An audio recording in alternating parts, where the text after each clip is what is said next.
What is going on? Guys, real quick, it's all over the internet. Fedor Emelianenko wants to fight Fabricio Werdum. Where this video is right now, Fabricio Werdum is the new heavyweight champion. And it's all over the internet. Fedor, they've been talking about Fedor wants to return, and he said he wants to return. He did say that himself. But when I saw this, I was a little bit surprised. Now, I don't know if it's true, but if Fedor wants to fight Fabricio Werdum and he personally is trying to make this fight happen, that's a really good sign. That's a really good sign, because does he need money? I don't know if you could say need, but does he want to make some money? Sure. I'm sure he probably does. Who doesn't want to make some money?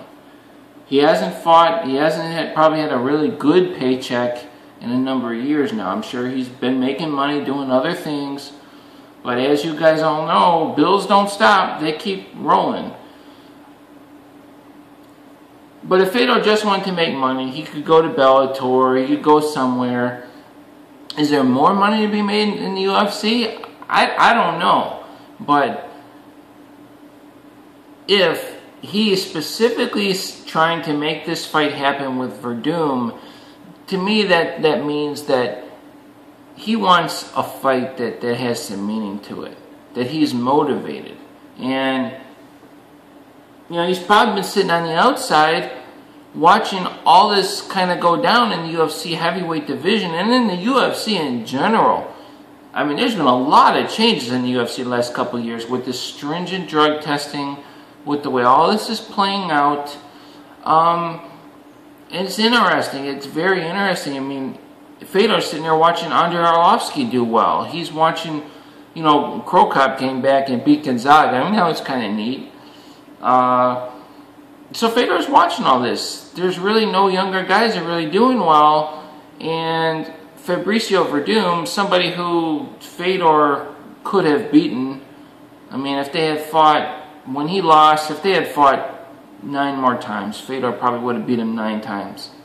I mean, really, guys. I mean, he got caught. It was a legitimate loss. Even if out of 10 fights, Werdum would have won 2 and Fedor would have won 8. Something like that. That's what I believe the kind of the odds, the chances are. So can Werdum beat Fedor now? Yeah, probably he can, but can Fedor beat him? Yeah, probably can. Maybe it's 50-50 now. Who's going to win? I don't know. But, you know, this is a really, really, really good thing. If he wants to fight. If Fedor's head is on straight and he wants to fight and he's motivated, I believe he can do it. I think late in his career when he started losing, I don't think his head was all there. They were saying that he even started kind of slacking off on his training, and he definitely wasn't as muscular as he was when he was younger, which can be expected. But he just didn't, you know, maybe he just wasn't as into it. But that being said, you know, I don't know if you guys noticed, but when he was fighting Werdum, he had knocked Werdum down, and he was on his way to just destroying Werdum. Werdum had nothing in the stand-up for him, and Fedor got caught. And then when he lost to Dan Henderson, I don't know if you noticed, but he was on his way to destroying Dan Henderson.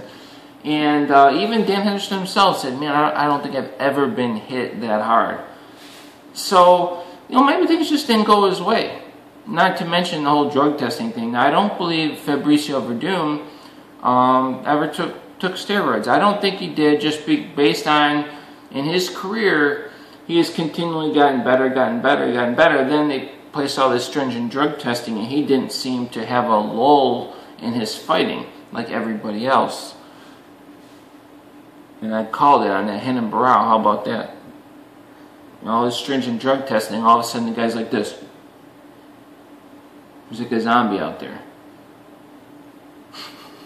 So, and then pair him up with TJ Dillashaw, up and coming fighter, and there you go. Look at the results. So, But man, this is just awesome. Does Fedor need to come to the UFC and climb ropes to get to the title? Anybody else would have to, but this is Fedor, the greatest heavyweight of all time, arguably the greatest mixed martial artist of all time. And man, it's Fedor Emelianenko. It's a big money fight. You know the UFC likes money, so this fight may happen, and that's why I'm semi-excited about it, because I do believe that maybe it can happen. Now, for the simple fact that the UFC is going to make money. What is Fedor going to get paid? Well, look at guys like GSP, Nick Diaz, and Anderson Silva. I think when they fought, I think they made about $500,000 each. So let's just say it's safe to say that Fedor would make $500,000 minimum. And that's probably would be more than that. But hey, if they could just say, hey, look, Fedor, you haven't fought, we can't pay you millions of dollars, but we could pay you 500 grand. Would Fedor accept that? To me, I think that that's reasonable.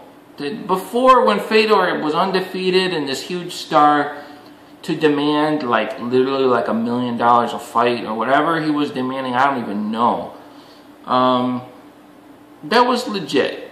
It really was, and they probably should have paid him, but they didn't, or just couldn't get it to work out. But now, should Fedor just come and just look at? We'll pay you. I think that's totally fair. Fedor, we will pay you what we will pay anybody else that's a big name. And including Nick Diaz. I mean, Nick Diaz hasn't won a fight in years, and they paid him 500 grand. He hasn't won a fight since he fought BJ Penn. How many years ago is that? That's got to be 5 years ago. So you don't want to fight for 5 years, still make 500 grand because you're a big name. People want to see you, and because you can still compete, But man, Fedor Emelianenko versus Fabricio Werdum 2. Make it happen. I'm excited to see it. Let's see it. All right, I'll see you guys later. I hope it happens.